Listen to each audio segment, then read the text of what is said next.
menjadi kelompok penalaran, kesenian, olahraga, kesejahteraan, kerohanian, dan minat khusus.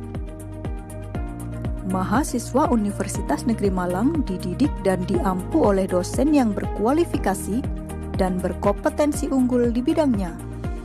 Mahasiswa mendapatkan pengalaman belajar yang revolusioner dalam mengembangkan pemikiran yang kritis. Mahasiswa juga terus didukung dalam berinovasi dan berkarya sesuai dengan disiplin ilmu yang ditekuni. Sejalan dengan spirit UM yang cinta kreasi, inovasi, dan prestasi. UM terus melakukan kerjasama dengan berbagai pihak, baik kerjasama nasional maupun kerjasama internasional. Di antara wujud nyata kerjasama yang telah dilakukan yaitu proyek 4-in-1 antara UM dengan Islam Development Bank atau ISDB. Kerjasama tersebut diwujudkan dalam infrastruktur untuk menjadikan UM sebagai pusat unggulan dalam inovasi belajar. Sebagai institusi pendidikan yang telah eksis selama 66 tahun, UM telah mendidik dan mengabdi menyiapkan generasi milenial untuk menjadi pemimpin masa depan, sekaligus mencetak generasi yang kontributif, kreatif, inovatif, dan peka terhadap perubahan. Prestasi demi prestasi yang membanggakan telah UM torehkan, mulai dari skala regional, nasional, hingga internasional. Dengan melibatkan kerjasama internasional, UM mampu mengangkat derajat Tridharma perguruan tinggi menjadi berimbas masif dan berskala global. UM merupakan kampus yang ramah dengan generasi milenial. UM senantiasa terus berkembang dan bekerja sama membangun bangsa. UM mampu memerankan diri sebagai sumber belajar, tempat belajar, dan inspirator pembelajaran bagi generasi muda. Universitas Negeri Malang melalui semangat menjadi universitas pembelajaran berkomitmen untuk menjadi pusat unggulan dalam bidang inovasi belajar. Universitas Negeri Malang senantiasa berkarya dan terus berkarya untuk bangsa. Bersama UM, kami belajar meneliti dan mengabdi untuk bumi pertiwi, memberikan kontribusi, gagasan, dan karya nyata. Universitas Negeri Malang, excellent in learning innovation.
Assalamualaikum warahmatullahi wabarakatuh.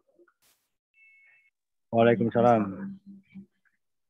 Puji syukur kehadirat Allah Subhanahu wa taala yang telah melimpahkan serta melimpahkan hidayahnya pada pagi hari ini sehingga kami semua dapat berkumpul pada acara pagi hari ini.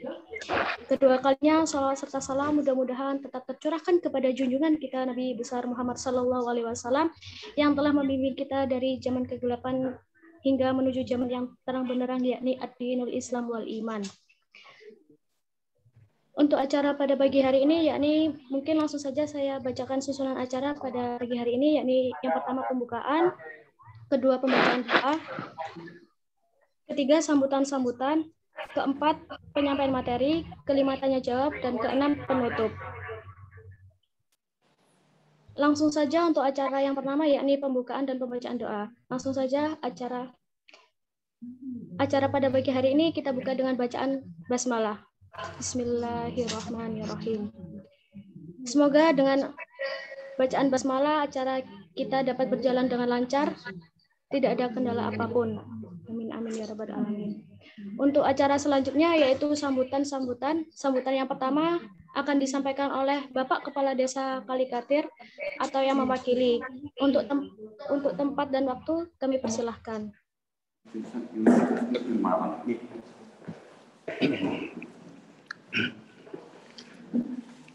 Assalamualaikum warahmatullahi wabarakatuh.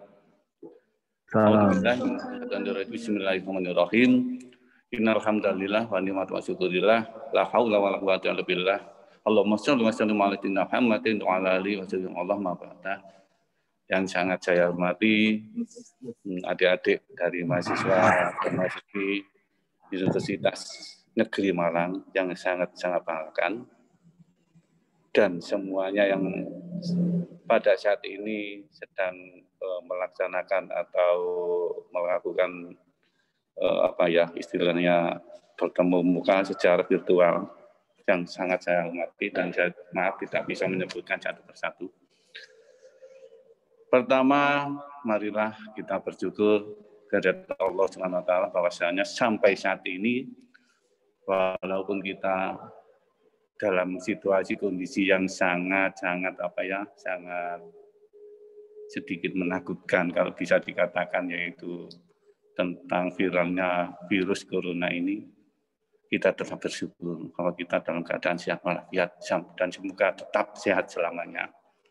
Selawat salam mari bersama-sama kita sampaikan, kita aturkan kepada Nabi Muhammad Rasulullah SAW yang sudah memberikan arahan dan bimbingan kepada kita semua. Hadirin atau adik-adik dari mahasiswa dan mahasiswi yang saya hormati, langsung saja mohon maaf, saya ini adalah perangkat desa. Saya ditugaskan oleh Bapak Kepala Desa untuk mewakili beliau.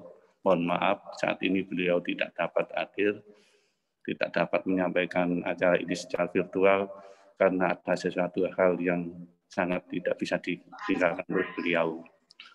Langsung saja, saya selaku dari pemerintah desa mengucapkan banyak-banyak terima kasih kepada adik-adik mahasiswa dan mahasiswi Universitas Negeri Malang ini, sekaligus mewakili masyarakat ini. Terima kasih atas kehadirannya, atas keberadaannya, atas kedatangannya, walaupun sekarang secara virtual. Semoga semuanya ini, apapun yang disampaikan oleh adik-adik ini, yang diberikan oleh adik-adik ini, betul-betul bermanfaat untuk semuanya, baik bagi masyarakat Kalikatir maupun untuk adik-adik sendiri. Karena pada dasarnya seperti adik-adik ini kan praktek dalam kehidupan untuk menjalankan kehidupan yang sesungguhnya nanti setelah sudah keluar dari jenjang pendidikan. Dan kami juga mohon maaf atas segalanya, baik secara pribadi maupun secara mewakili masyarakat Desa Kalikatir, atas semuanya apabila kami semuanya ini tidak dapat menyambut dengan baik dan dengan hikmat keberadaan adik-adik ini, karena situasi kondisi yang sangat tidak memungkinkan ini. Dan kita juga marilah kita bersama-sama di dalam hati maupun secara lahiriah maupun batiniah berusaha sekuat tenaga untuk virus penyakit ini cepat-cepat diambil kembali oleh Allah. Dan kita juga berdoa semoga betul-betul penyakit ini, virus ini segera diambil oleh Allah dan kita bisa melaksanakan aktivitas dengan normal, tidak ada batasan-batasan yang mengakibatkan banyak kekurangan-kekurangan yang kita lakukan. Dan kami sampaikan selamat kepada adik-adik untuk melaksanakan tugasnya masing-masing di dalam jenjang kependidikan. Mungkin itu yang dapat kami sampaikan. Terima kasih atas perhatiannya. Mohon maaf atas keterbatasan yang saya lakukan. Saya akhiri. Assalamualaikum warahmatullahi wabarakatuh. Waalaikumsalam warahmatullahi wabarakatuh. Terima kasih disampaikan. Untuk acara selanjutnya yakni sambutan dari PJ Proker Pengelolaan Sampah dan Pengelolaan Pupuk ini kepada Jilan Fajar Ramadan, waktu dan tempat kami persilahkan. Assalamualaikum warahmatullahi wabarakatuh. Shalom, Om Swastiastu, Namo Buddhaya, Salam Kebajikan. Yang terhormat Bapak Kepala Desa dan beserta para perangkat desa dan yang mewakili, yang terhormat Direktur Wahesta, Bapak Sisyantoko, dan juga selaku perwakilan dari BSI Kabupaten Mojokerto, yang terhormat Ibu-Ibu PKK dan juga teman-teman dari KKN Pulkam UM MJK 2021.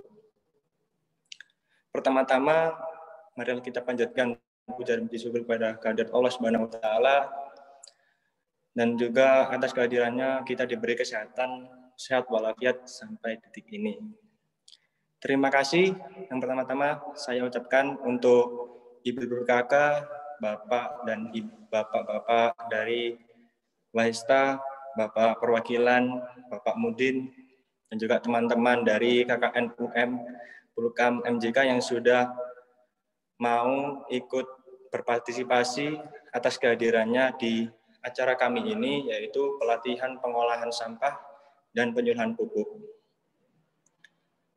Pertama, rencananya acara ini ingin kami adakan di Balai Desa Kalikatir dengan mengundang ibu-ibu PKK dan juga langsung dari pemateri BSI Kabupaten Mojokerto. Akan tetapi, sangat disayangkan hal itu tidak mungkin kami lakukan dikarenakan situasi dan kondisi yang sangat tidak memungkinkan, yaitu angka COVID yang semakin naik dan juga PPKM Jawa dan Bali. Untuk hal itu, kami menggantinya dengan acara virtual yang mana bisa ibu-ibu atau bapak atau teman-teman juga akses melalui WhatsApp group atau juga Zoom dan juga link YouTube yang nanti akan kami bagikan. Teknis acara ini sendiri nantinya juga langsung disampaikan oleh pemateri dari Direktur Wahesta dan juga perwakilan dari BSI Kabupaten Mojokerto, yaitu Bapak Sisyantoko, dan juga nantinya ada sesi tanya jawab yang akan dibuka oleh teman-teman KKN Pulkam MJK. Yang terakhir, terima kasih lagi untuk ibu-ibu, bapak-bapak perwakilan perangkat desa, Bapak Sisyantoko yang sudah mau hadir dan ikut berpartisipasi dalam acara kami ini. Saya Jilan Fajar Ramadan selaku perwakilan dan juga PJ dari proker ini, terima kasih lagi atas kehadirannya dan ikut sertaannya. Wassalamualaikum warahmatullahi wabarakatuh. Waalaikumsalam warahmatullahi wabarakatuh. Terima kasih kami sampaikan. Untuk selanjutnya yakni acara materi akan disampaikan oleh beliau Bapak Sisyantoko. Sebelum menginjak materi, saya akan bacakan kurikulum vitae dari beliau.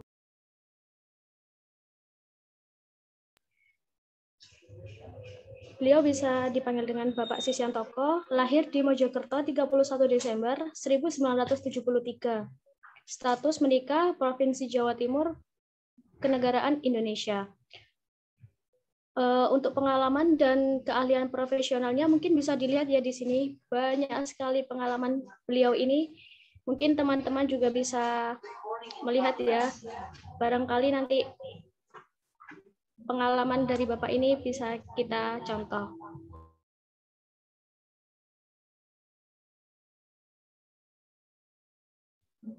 Pendidikan non formalnya juga banyak sekali yang telah diikuti beliau ini. ada pelatihan pengolahan media tanaman organik, teknik budaya organik oleh Brenjok, pelatihan jaringan pemantauan kehutanan independen Jawa Timur, lokakarya penjaminan mutu organik oleh Aliansi Organik Indonesia. Wih, keren sekali dari Bapak Sishantoko ini. Mudah-mudahan nanti setelah acara ini Bapak bisa memberikan pengalamannya dan kita dapat mencontoh pengalaman dari Bapak ini. Mungkin langsung saja untuk pemaparan materi yang akan disampaikan beliau, yakni Bapak Sishantoko. Waktu dan tempat kami persilahkan. Oke, terima kasih moderator. Assalamualaikum warahmatullahi wabarakatuh. Yang saya hormati Pak Kepala Desa Kalikatir, yang saya hormati perangkat Desa Kalikatir, yang saya hormati ibu-ibu PKK dan bank sampah terutama. Alhamdulillah pagi hari ini kita bisa bertemu untuk sharing tentang pengelolaan sampah. Walaupun saya tahu di Kalikatir sebetulnya sudah pernah dilakukan kegiatan yang sama, cuman memang waktu itu diikuti hanya sedikit orang. Alhamdulillah pagi hari ini saya diajak teman-teman Universitas Negeri Malang untuk berbagi lah, kira-kira begitu. Kalau tadi disebut di CV itu kan sebetulnya ya kegiatan yang kebetulan. Jadi memang concern saya di Wihasta, mungkin saya perkenalkan sedikit. Jadi Wahana Edukasi Harapan Alam Semesta atau Wihasta ini sebuah LSM yang bergerak di bidang khusus hanya lingkungan. Jadi kami tidak kemana-mana. Lingkungan yang kita maksud itu ya terkait dengan program-program tentang pengelolaan sampah, program tentang pertanian, program tentang pendidikan lingkungan, program tentang penyelamatan mata air, program tentang sungai, kebersihan sungai dan sebagainya. Kira-kira ranahnya Wihasta itu disitulah. Sehingga pagi hari ini mungkin pas kebetulan karena sama keinginan kawan-kawan, karena saya lebih concern di pengelolaan sampah, jadi hari ini kita dijadikan untuk narasumber. Nah, untuk pagi hari ini kita akan sharing, ada dua nanti. Jadi yang satu nanti saya sendiri akan membawakan terkait dengan pengelolaan sampah organik, kira-kira begitu. Pengelolaan sampah organik dan pengelolaan sampah anorganik.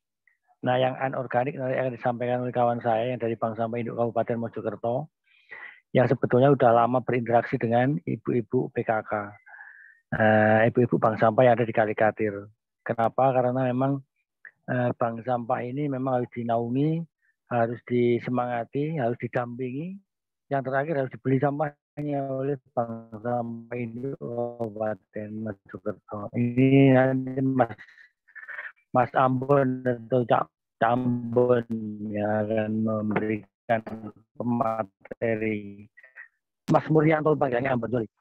Bisa mungkin bisa ditampilkan, tapi saya akan jelaskannya tidak ini ya. Tidak rumit mungkin, tapi potongan-potongan akan saya jelaskan. Bisa ditampilkan mungkin, Mbak. Oke, next.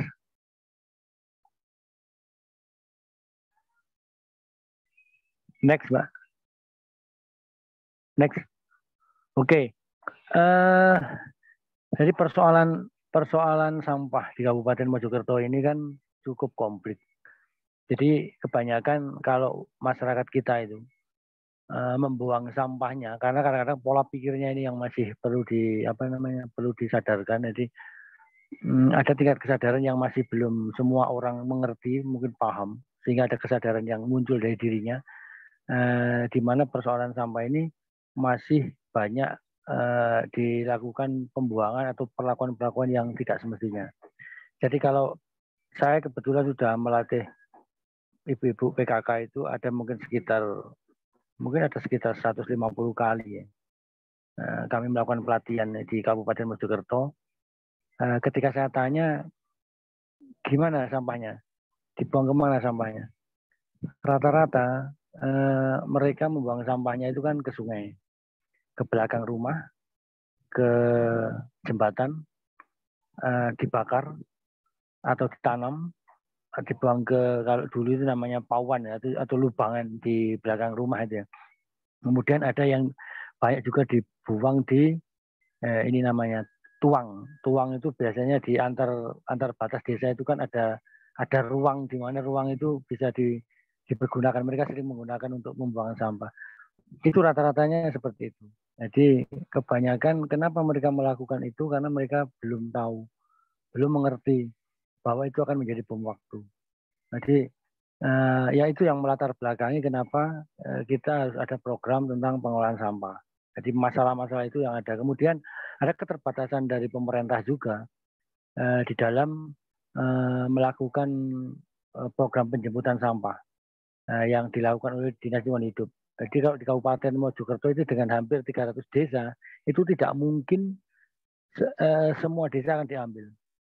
Makanya harusnya desa melakukan secara mandiri terkait dengan pengelolaan sampah ini. Kira-kira begitu. Oke, next. Ini faktanya teman-teman. Itu gambar saya yang keren ya. Coba dilihat di belakangnya, sungainya sangat bersih. Indah sekali, indah banget itu. Dan memang tidak ada masyarakat yang membuang. Itu pada saat saya dulu ke Belanda itu, saya ngambil momen foto yang kira-kira dibandingkan dengan di Indonesia seperti apa. Nah, di Indonesia seperti yang teman-teman lihat itu, contoh-contoh sampah-sampah yang tadi saya jelaskan tadi, dibuang kemana saja, perilaku masyarakat kita. Ada yang dibakar. Yang dibakar ini biasanya sudah tua ya yang membakar, karena asumsi mereka kalau dibakar itu bersih, tapi dia tidak sadar kalau yang yang dihirup itu adalah polutan. Kemudian di jembatan ya seperti di gambar itu fakta. Ini saya ambil sudah fakta. Jadi di Kabupaten Mojokerto ada yang seperti itu. Next.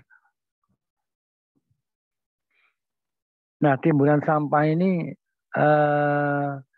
rata-rata teman-teman yang paling harus garis bawahi bahwa setiap orang itu 0,4 sampai 0,5, hampir setengah kilo per orang. Mungkin yang diambil rata-rata keseluruhan mungkin 3 on. Bisa dibayangkan kalau penduduk kita misalkan 1 juta udah ketemu berapa. Teman-teman bisa menghitung. Ibu-ibu bisa menghitung sampah yang disumbangkan. Misalkan kalau mau ke TPA berapa ton satu hari. Nah, next. Nah, ini TPA kita. Jadi TPA Belantengah ini sudah hampir tidak muat. Nah, jadi TPA di kabupaten ini sekarang ini ada di Belantengah, sama yang satu itu ada di Karangdieng. Nah, tetapi ini adalah tempat untuk pengolahan, sebenarnya bukan tempat untuk pembuangan. Kalau paradigmanya itu adalah tempat pembuangan, wah ini ya nggak mampu lah dengan jumlah penduduk yang di Kabupaten Mojokerto ini, dengan begitu banyak jumlah penduduk ya akan tidak muat, tidak memungkinkan. Makanya harus ada perilaku untuk penyadaran tadi, sehingga itu bisa dikurangi. Jadi ditangani dan dikurangi. Itu jukanya sebetulnya dari undang-undang yang di pengelolaan sampah itu, bagaimana masyarakat bisa mengurangi dan menangani sehingga kemampuan TPA itu tidak sampai seperti ini. Next.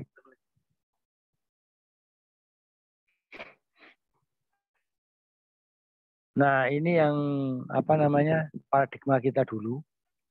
Jadi paradigma yang lama itu kan sampah itu dikumpulkan, kemudian diangkut, kemudian dibuang ke TPA. Itu dulu. Ya. Mudah-mudahan saat ini paradigmanya sudah berubah, minimal ada pencerahan lah. Jadi kalau dulu itu sampah dikumpul, diangkut, dibuang. Nah sekarang yang baru ini sudah ada pemilahan sampah, pemahaman bahwa sampah itu dibagi menjadi 3.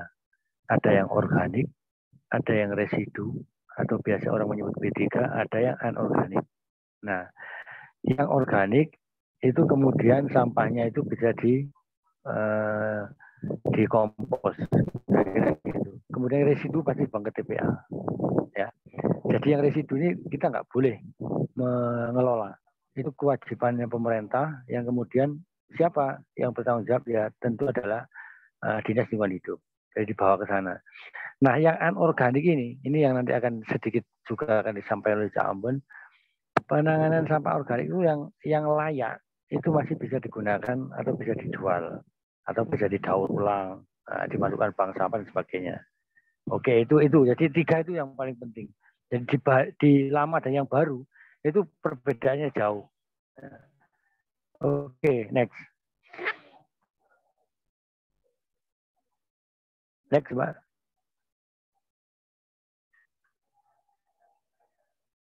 Nah, ini teman-teman kondisi sampah kita itu ya.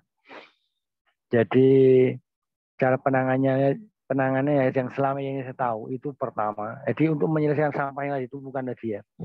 Yang banyak di mana di TPA itu upayanya kemudian satu ada bank sampah induk.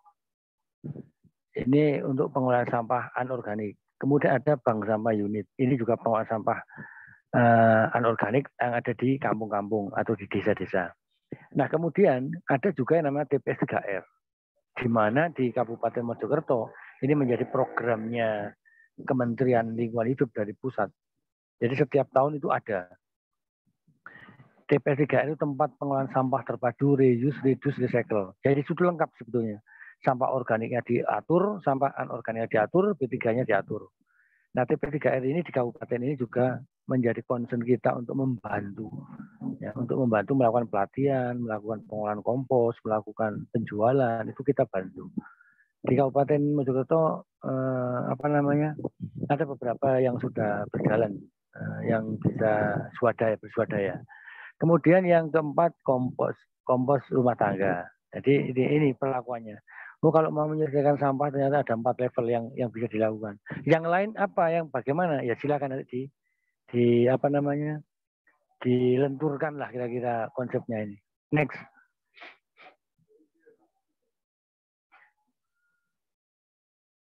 Nanti next ini nanti dijelaskan Cak Ambon. Next dijelaskan nanti. Nah, ini saya jelaskan garis besarnya. Jadi salah satu penanganannya itu memang ada bank sampah unit. Nah, ini kita kalau di Kabupaten Mojokerto itu ada sekitar 18 kecamatan dan kita alhamdulillah sudah masuk ke beberapa kecamatan walaupun itu tidak optimal ya. Tapi untuk bank sampah memang sebetulnya tujuannya memang untuk empat manfaat yang kita masukkan ke dalam konsep perubahan perilaku di dalam bank sampah itu yang pertama misalkan terkait dengan persoalan lingkungan. Jadi kalau persoalan lingkungan ini sudah yakin bahwa itu menjadi masalah di setiap desa, setiap kampung. Sungainya kemudian tercemar, ikannya menjadi mati karena banyak dibuangi sampah, banyak dibuangi popok, banyak dibuangi pampers dan sebagainya. Ini yang jadi persoalan. Kemudian secara ekonomi di ini pasti ada uang. Ada uang yang masuk warga ibu-ibu atau emak-emak itu yang sekarang menjadi peserta ini mesti suka kalau ada uang. Ya, jual sampah dan dapat uang. Itu dengan model bank sampah. Kemudian yang keempat, yang ketiga secara sosial harapannya sebetulnya mempererat hubungan antara warga dengan warga yang satu, anggota dengan anggota yang satu, saling interaksi dan sebagainya. Kemudian yang keempat adalah pendidikan, edukasi menurut saya. Nah, edukasi ini menjadi penting karena dengan bank sampah ini harapannya merubah perilaku masyarakat Kabupaten Mojokerto. Next. Oke, ini reduksi yang sampah anorganik yang sudah kita punya. Next, Mbak. Oke, terus next.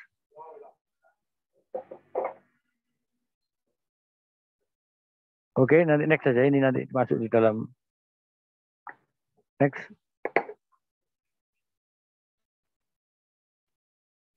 Oh, ini sudah saya jelaskan. Jadi itu. Jadi yang lingkungan ya ini. Nah, di desa-desa kalau misalkan mau ada program, misalkan di Kalikatir nih, mau ada program terkait dengan pengelolaan bank sampah, maka biasanya mereka melakukan komunikasi dengan pihak kepala desa. Ada yang bisa ke Pak Camat, kemudian menyampaikan ke Bank Sampah Induk Kabupaten ini yang punya kita ini. Nah, baru kita akan melakukan pembinaan. Nah, pembinaan itu tidak sekedar hanya dibina, tapi kita langsung melakukan pendampingan. Jadi setelah kita latih, kita damping. Nah, setelah kita dampingi, biasanya di dalam proses pendampingan itu ada pembentukan bank sampah, kemudian manajemen bank sampah kita berikan, kemudian action. Nah, aksinya itu yang kemudian mengumpulkan sampah, dan sampahnya ketika terkumpul, maka itu kewajiban kawan-kawan bank sampah induk untuk melakukan pembelian. Oke, next. Yang bank sampah dilewati aja, terus dilewati aja, Pak. Nanti ada yang menjelaskan. Terus.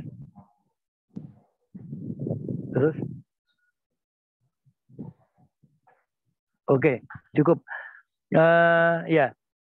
Karena materi saya adalah terkait dengan pengelolaan sampah, jadi pengelolaan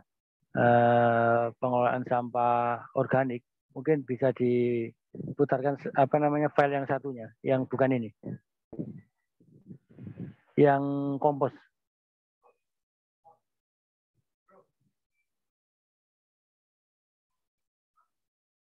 Nah ya, ini, oke. Nah, terkait dengan pengelolaan kompos, jadi kenapa kami melakukan kegiatan pengelolaan kompos ini sebetulnya dimulai dari juga keprihatinan. Jadi kompos yang kita maksud ini bahannya bisa macam-macam. Kalau misalkan bahannya dari sampah rumah tangga yang organik, mungkin teman-teman atau ibu-ibu di rumah tangga itu mesti sangat dekat dengan yang namanya sampah. Sampah rumah tangga atau sampah organik itu kan dari potongan-potongan sayur, dari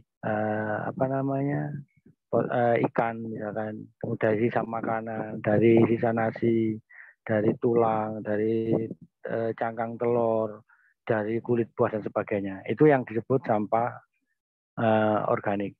Nah, bagaimana cara pengelolaan? Sangat sederhana sebetulnya kalau mau dikelola. Oh, next coba. Nah, itu contohnya. Itu potensi sampahnya. Ya, teman-teman. Ada sampah yang dari rumah tangga, ada sampah dari limbah ternak, ya. Kemudian ada sampah yang juga yang organik, ya. Berarti yang organik berarti dari sampah rumah tangga sama limbah ternak, dan sebetulnya juga ada yang dari tanaman ya. Kemudian juga dari limbah, limbah perusahaan misalnya. Next. Nah ini, ya. Jadi ini yang sudah ada di kita, di teman-teman mungkin ibu-ibu yang sudah tahu lah. Oh, yang organik, yang limbah ternak, sisa restoran itu juga sangat sangat potensi untuk dijadikan kompos. Pemanfaatannya kemudian bisa digunakan sebagai kompos yang kemudian hasilnya itu nanti bisa dipakai untuk dikembalikan lagi ke tanaman, dikembalikan ke tanah, digunakan untuk pemupukan. Ya, ini daurnya ini ya, teman-teman. Ini daurnya seperti ini. Ya, intinya yang kalau yang organik itu yang terurai, apakah dari daun, apakah dari kotoran ternak, apakah limbah industri itu misalnya seperti arang abu sekam misalkan, yang sudah kita lakukan itu. Misalkan saya mengolah sampah di pabrik PT Multibintang Indonesia, pabriknya ini ya, Berbintang. Nah itu ada serat sama arang sekam. Nah itu potensi sampah, potensi bahan untuk mengolah kompos. Nah yang itu kemudian kami bawa ke lokasi saya, kemudian saya mix sama bahan-bahan yang lain. Apa bahan yang lain? Ya kotoran ternak. Kotoran ternak itu apa aja? Ada kambing, ada sapi, ada ayam. Kalau kerbau saya nggak punya, di Tegal nggak ada kerbau. Kuda nggak ada. ayam, sapi, kambing, ya, kira-kira itu. Oke, Net.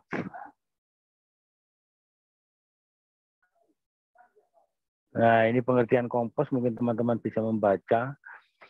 Artinya bahwa saat ini tanah kita itu sudah terkuras dengan pemakaian pupuk kimia.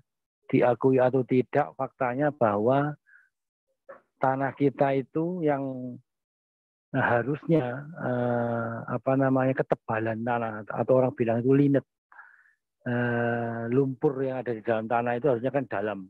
Tapi saat ini kan sedang rendah. Kenapa rendah? Karena pemakaian pupuk kimia. Diakui atau enggak, percaya atau enggak, penelitian apapun, saya sudah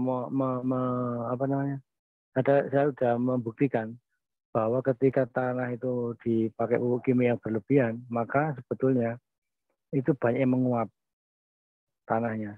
Jadi kemana sebetulnya nutrisi tanahnya ada di dalam lahan?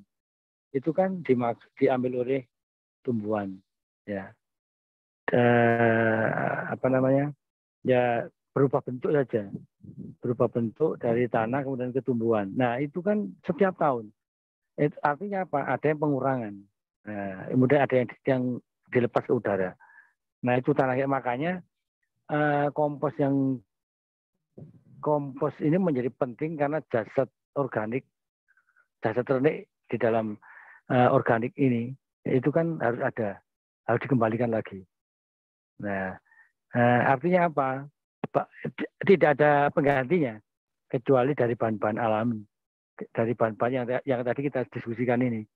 Nah, apakah dari kotoran ternak, apakah dari sampah dan sebagainya. Artinya bahwa sampah organik itu menjadi potensi yang luar biasa untuk mengembalikan tanah kita yang sudah kurus. Ya. Berbeda banget kalau misalkan tanah kita sudah kita masuki kompos itu dengan yang pakai pupuk kimia sangat berbeda. Oke, next. Oke, next saja. Nah, ini bahannya yang tadi saya kalau mau bikin kompos, kira-kira inilah bahannya. Ini yang sudah kita praktekkan. Kotoran ternak, sampah organik, arang sekam. Kenapa harus ada arang sekam? Karena ada potensinya. Kenapa sih ada arang sekam?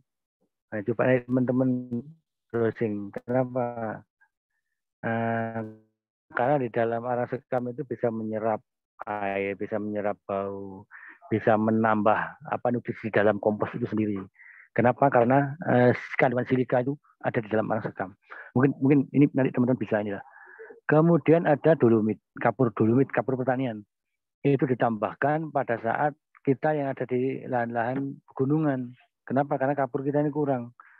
Makanya harus dikasih kapur, dolomit, garam misalkan. Garam ini fungsinya untuk apa? Untuk menghancurkan logam-logam yang karat, sehingga berkarat ini bisa hilang. Kemudian ada mikroba. Mikroba ini bahasanya sebetulnya nutrisi atau kayak mikroorganisme lokal seperti itu. Nutrisi, saya lebih menyebut sebenarnya nutrisi. Ini namanya remen. Mikroba itu namanya remen.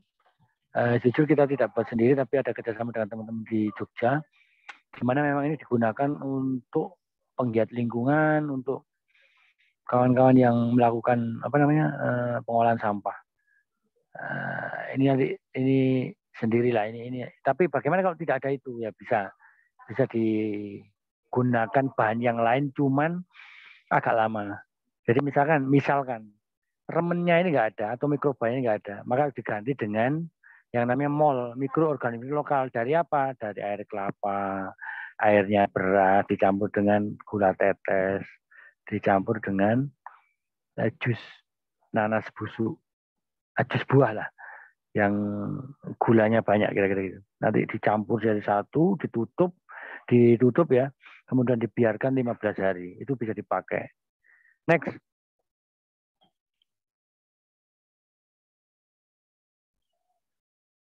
Oke, ini teknisnya.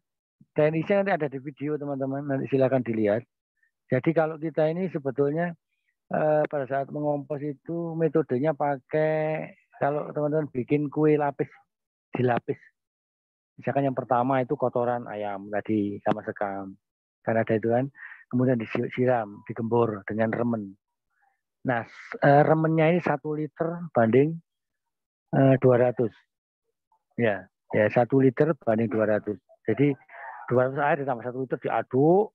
Kalau punya susu, misalnya susu Denko atau susu apa yang rusak, ditambahkan aja, dimasukkan nggak apa-apa.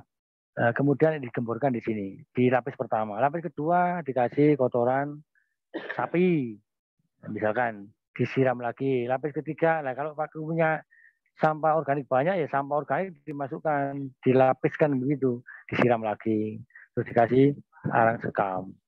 Kalau ada serat dikasih serat, kemudian dikasih arang sekam, yang terakhir dikasih garam sama dolomit. Jadi perbandingannya berapa? Sebetulnya kalau perbandingan ini ya karena ibu-ibu ini biasa suka, itu perbandingannya berapa sih? Sebetulnya di alam ini kalaupun lebih ya, misalkan saya membuat kompos dolomitnya lebih itu sudah nggak apa-apa sebetulnya, karena tanaman itu ngambilnya itu nggak ngawur, nggak kayak manusia. Kalau manusia kan ngambil zatnya kan sebanyak-banyaknya. Kalau di alam atau kalau di tanaman itu enggak. Nah, maka perbandingannya ya mungkin kalau misalkan bikin 2 ton gitu ya, 2 ton kotoran sapi itu paling dolomitnya paling nggak sampai 50 kilo. Sekitar 5, nggak sampai lah, mungkin 25 kilo. Garamnya juga begitu. Itu. Oke, next. Ini ada cara juga. Ini kalau ini cara membuat kompos yang langsung di lahan, ya, teman-teman. Kalau mau menanam misalkan gitu, modelnya persis seperti di lapis. Ini biasanya digunakan di lahan-lahan tegalan. Atau kalau mau lahan padi itu bisa. Saya sudah membuktikan kalau teman-teman mau datang ke Terawas, bagaimana padi diperlakukan dengan pembuatan kompos seperti tapi langsung di lahan. Jadi bahan bakunya sama, tapi dimasukkan ke dalam lahan langsung, kemudian dibajak. Nah, gitu aja. Itu juga sama, kompos juga. Oke, next. Nah, next sama sudah saya ceritakan. Oke, mungkin itu gambarnya teman-teman. Jadi intinya sebetulnya pengelolaan kompos ini sangat mudah menurut saya. Tergantung dari kemauan kita untuk melakukan apa? Karena bahan lokalnya sudah ada semua. Ya. Jadi kalau membuat kompos itu sebetulnya disesuaikan dengan bahan lokal yang ada. Karena kemudian ada teknologinya itu menyesuaikan dari bahan lokal yang ada. Ada semua sebetulnya. Ini di gambar ini di perusahaan ini. Saya mengolah sampah di pabrik ini, yang di MBI itu. Perusahaan-perusahaan yang punya ISO, mereka sangat ketat dan mereka mau welcome untuk mendaur ulang sampahnya. Sampah yang organiknya dijadikan kompos, komposnya dikembalikan ke tanaman, tanamannya dipanen, kemudian hasil sisa limbah pertanian dikembalikan lagi. Sebetulnya tidak perlu pemakaian pupuk yang sangat tinggi. Dan ingat teman-teman, kompos ini sangat penting sekali untuk petani sebetulnya dan untuk ibu-ibu yang mau menanam di polybag 1:1, 1 tanah 1 kompos.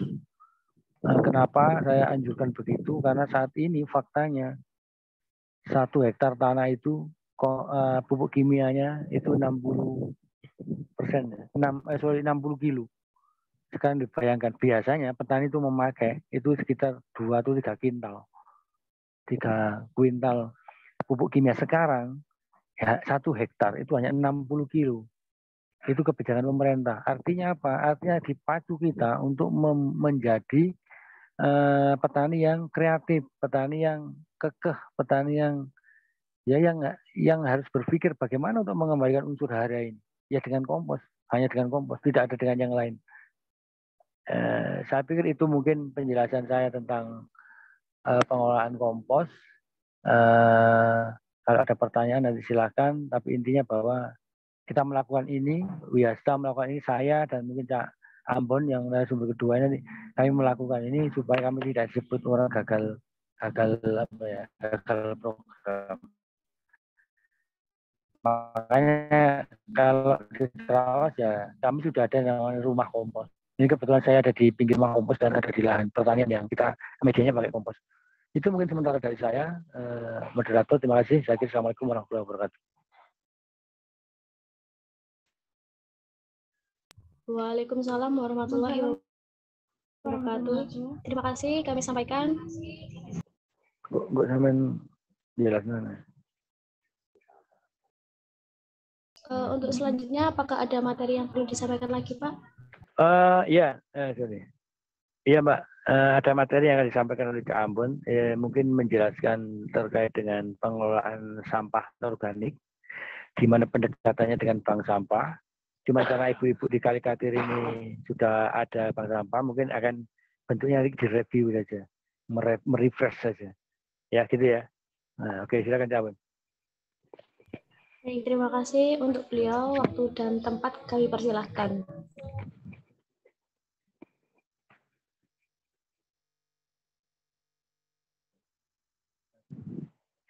Halo. Assalamualaikum warahmatullahi wabarakatuh. Waalaikumsalam warahmatullahi wabarakatuh. Ya, makasih dari Fakultas Negeri Malang ya.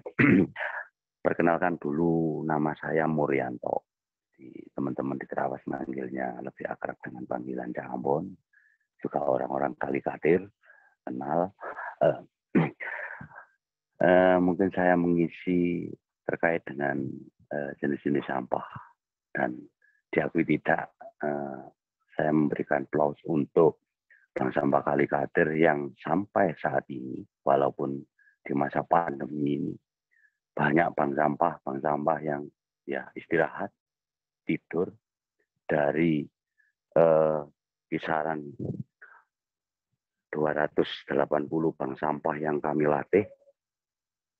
Itu satu di antaranya yaitu Kalikatir yang masih eksis dan juga penimbangannya luar biasa, bank sampah Kalikatir ini. Jadi tadi sudah dijelaskan oleh Cak Toko panjang lebar, bank sampah itu adalah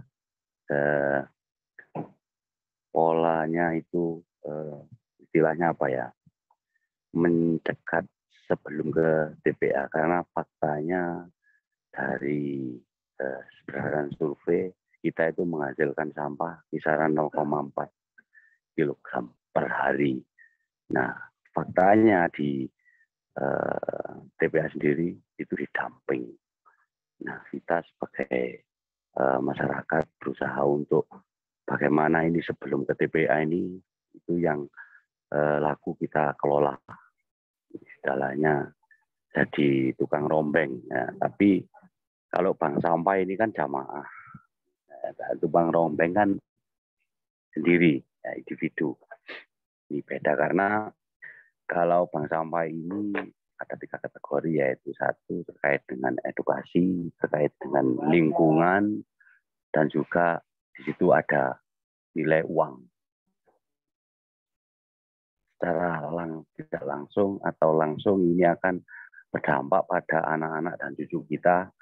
Kalau kita ini sebagai bapak atau ibu mengelola sampah, otomatis ini anak akan meniru.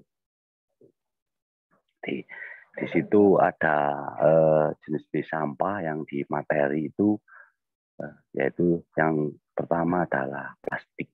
Ini banyak jenisnya, plastik kertas, terus logam.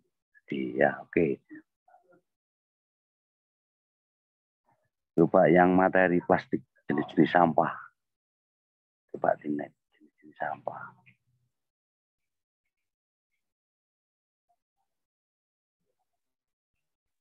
Next. Yang ada gambarnya plastik gitu, jenis-jenis plastik. Terus next.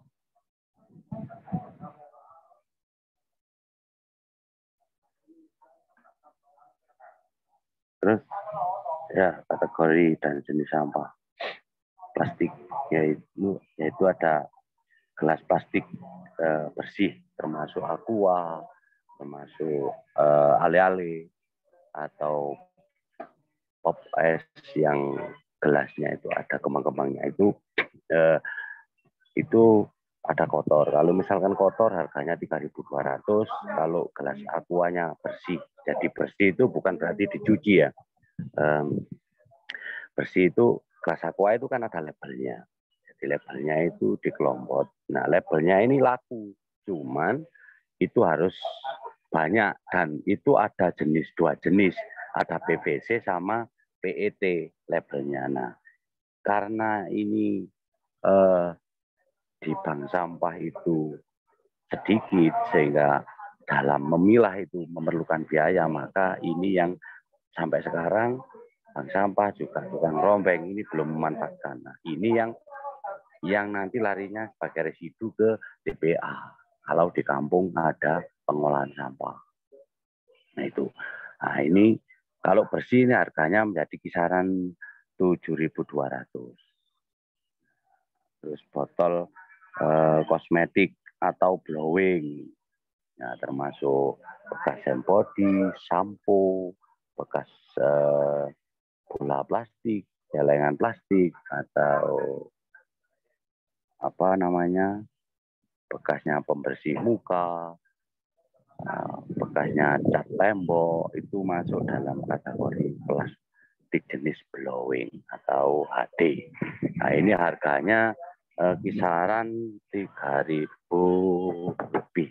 3.000 lebih. Ya, 3.200. Terus ada yang jenis bag. Bag itu ada ciri lagi yang di blowing itu bawahnya itu ada garis pemutus.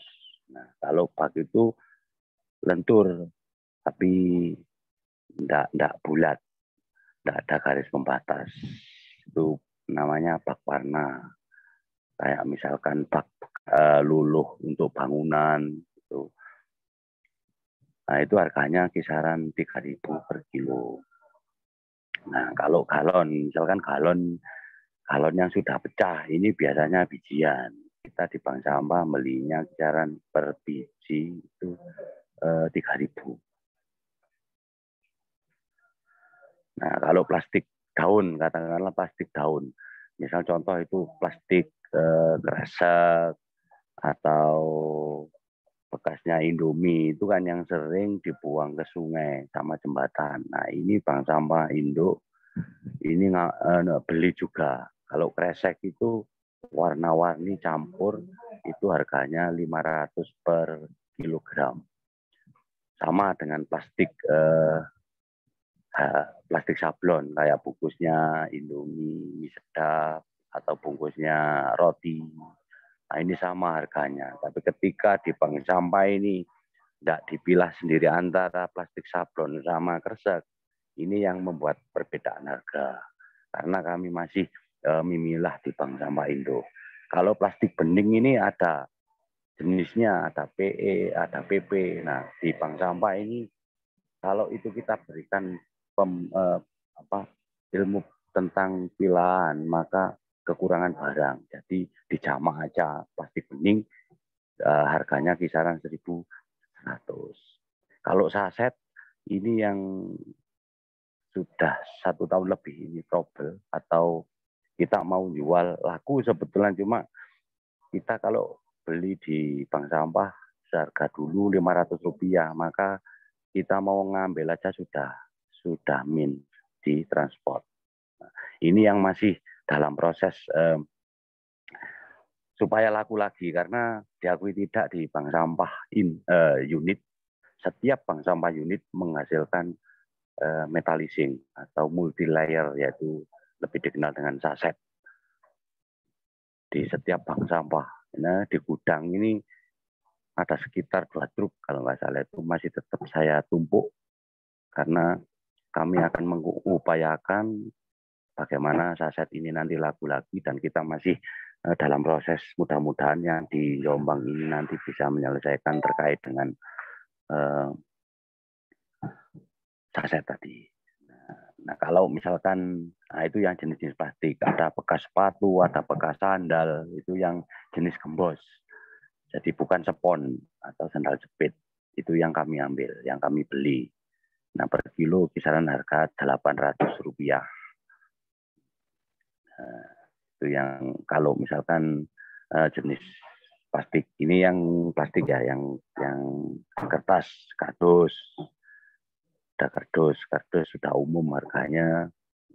Kalau di bank sampah kita belinya 2.000 per kilo. Tapi kalau misalkan bank sampah saya punya barang lebih banyak, jambon kisaran ada 2 ton. Nah, itu bisa naik harganya karena semakin banyak barang maka harga semakin mahal. Kita ngambilnya istilahnya badi titik tapi kilogramnya banyak itu. Kenapa kita selalu ambil harga yang gitu? Tapi ketika di pabrik atau di pengepakan itu naik, kita juga naikkan. Ketika turun harga belum di atas 500, kita nggak menurunkan kalau di bank sampah. Duplek. Nah, duplek ini yang jarang diambil sama tukang rombeng. Duplek itu kayak misalkan sampulnya buku tulis, bekas wadah kue, orang punya hajatan, terus tanggalan, majalah Sophie Martin, bekas buku gambarnya anak-anak sekolah, itu masuk duplek. Nah, sekarang tukang rombeng itu ambil karena harganya mahal. Ya lumayan lah, Rp800 per kilo. Kalau dulu nggak diambil. Nah, itu yang jarang diambil oleh tukang rombeng. Terus buku tulis, dalamnya itu HPS. Itu harganya kisaran 2.000. Kertas buram, koran, itu harganya 1.400. Nah, itu yang kertas. Jadi kertas minyak gimana, Campun? Oh, bisa sama dengan duplek, tapi harganya murah. Tapi kalau sedikit dicampur aja di duplek. Tapi kalau banyak, misalnya ada 1 ton, itu harganya sendiri. Kisaran Rp200 per kilo. Kalau kertas minyak. Itu yang kertas. Yang kaleng atau besi logam, nah kaleng itu ada kaleng kongguan, wafer, kaleng susu, bekas kawat, bekasnya kompor itu ikut kaleng, bekas paku itu ikut kaleng, harganya 1.200 per kilo, 1.400 per kilo. Kalau besi super yang bekas bakar, gear rantinya sepeda motor, sekoknya sepeda motor itu harganya 3.000 per kilo. Itu yang besi. Kalau alumini itu ada 2 jenis, ada A sama B. Yang A itu kaleng, harganya 9.000. Kalau yang A itu panci, plat nomor, antena, siku. Nah, ini harganya 11.000. Nah, itu yang terkait dengan jenis-jenis sampah. Jadi saya pikir ini di Kalikatir sudah ahli-ahli semua. Jadi ini hanya tinggal mereview saja. Walaupun di masa pandemi ini saya akui bahwa bank sampah Kalikatir masih eksis. Jadi itu aja mungkin yang bisa saya jelaskan terkait dengan jenis-jenis sampah. Terima kasih waktu yang diberikan pada saya. Assalamualaikum warahmatullahi wabarakatuh.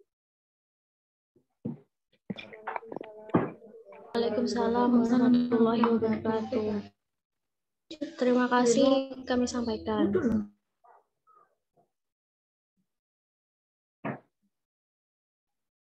Untuk selanjutnya yaitu ada sesi tanya jawab.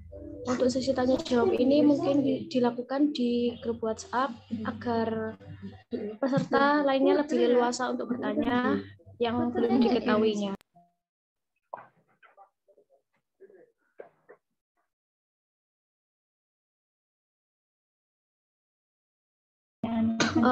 Mungkin bisa saya umumkan ya, untuk nanti sesi tanya jawab akan dilaksanakan di grup WhatsApp.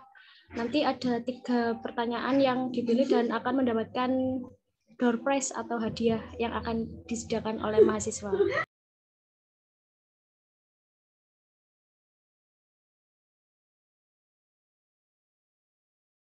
Door prize tersebut nanti akan diberikan kepada 3 penanya.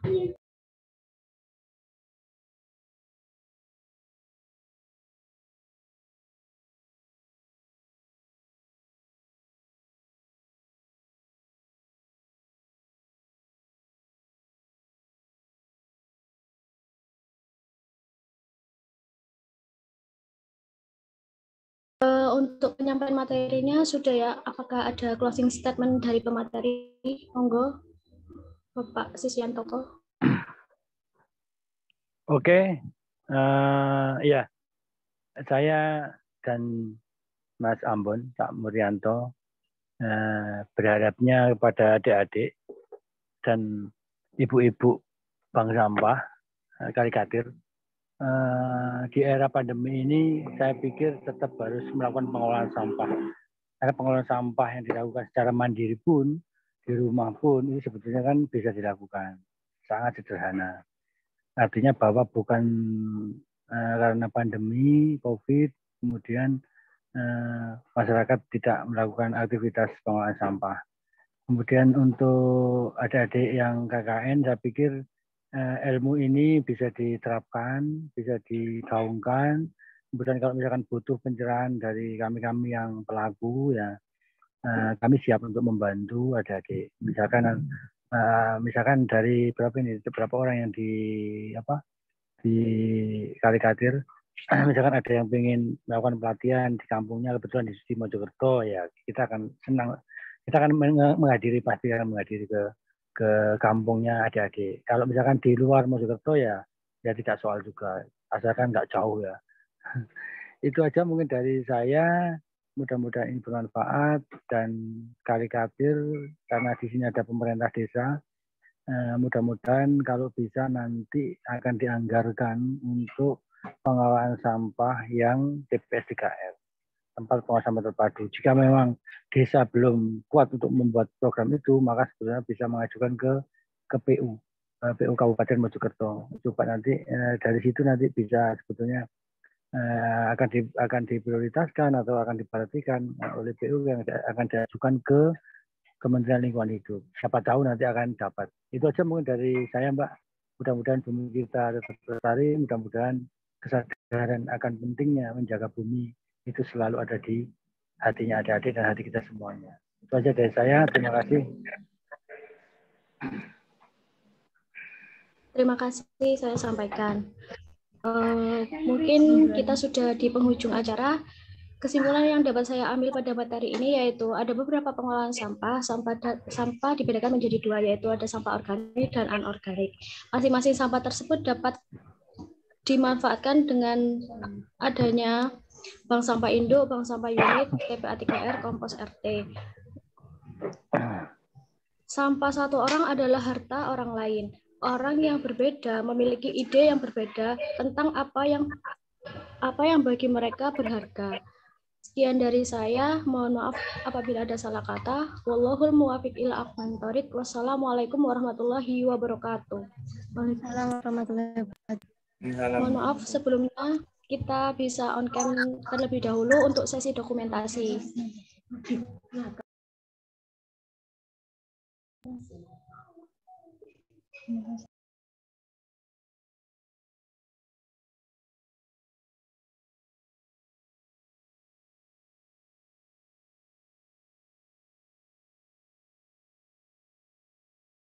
Mungkin untuk screenshot bisa saya pandu ya. Bisa di on cam kan terlebih dahulu kameranya.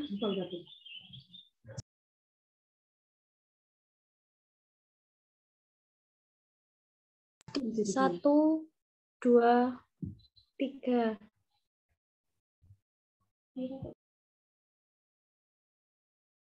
Satu lagi ya. 1, 2, 3.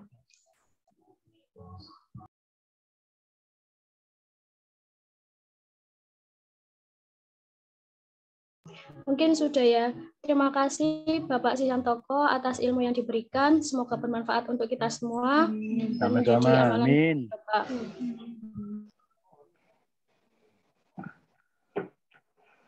Mungkin bisa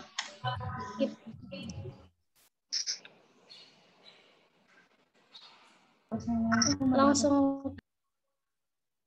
Alhamdulillah telah berujung pada acara pagi hari ini. Terima kasih kepada teman-teman yang telah hadir dan Bapak Ibu yang telah meluangkan waktunya pada acara pagi hari ini. Saya pamit undur diri, mohon maaf apabila ada salah kata. Ilmu dan bakti kuberikan, adil dan makmur kuperjuangkan. Sekian, wallahul muwaffiq ila aqwamit thoriq. Wassalamualaikum warahmatullahi wabarakatuh. Waalaikumsalam warahmatullahi wabarakatuh.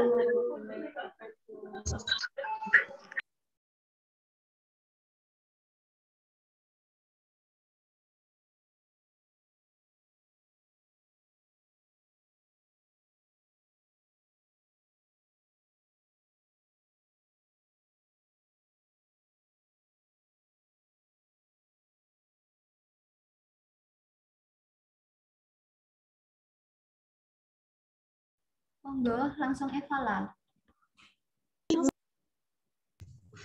Ayo ngapain?